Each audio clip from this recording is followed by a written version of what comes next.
प्यारे बच्चों नमस्कार। हर घर पाठशाला में आपका स्वागत है। आज हम कक्षा 10वीं के 5वीं कविता सूर्यकांत त्रिपाठी द्वारा रचित उत्साह के प्रश्नाभ्यास करने जा रहे हैं। तो चलिए शुरू करते हैं। हमारा पहला प्रश्न है, कवि बादल से फुहार रिमझिम या बरसने के स्थान पर गरजने के लिए कहता है, क्यों?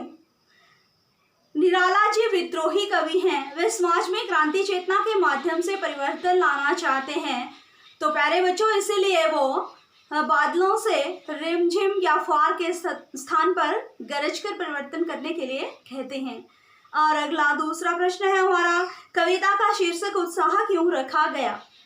यहाँ एक आह्वान गीत है जिसमें कवि ने उत्साहपूर्ण ढंग से अपने प्रगतिवादी स्वर को प्रकट किया है। बादलों से गरज गरज कर संसार को नया जीवन प्रदान करने की वो प्रेरणा देते हैं, ठीक है, जिनके भीतर वज्रपात करने की शक्ति छुपी हुई है। वह संसार को नई प्रेरणा और जीवन प्रदान करने की क्षमता रखते हैं, ठीक है। इसलिए कवि ने बादलों के विशेष गुणों के आधार पर ही इस कविता का जो शीर्षक है वो उत्साह रखा है। अगला और तीसरा प्रश्न है हमारा, कविता में बादल किन किन अर्थों की ओर संकेत करता है? तो प्यारे बच्चों, कविता में बादल ललित कल्पना और क्रांति चेतना की ओर संकेत करता है। यहाँ एक तरफ पीड़ित प्यासे लोगों की आशाओं और आकांक्षाओं को पूरा करने वाला है, तो दूसरी तरफ वह नई कल्पना और नए अंकुरण के लिए विध्वंस, विप्लव और क्रांति चेतना की ओर भी संकेत करता है।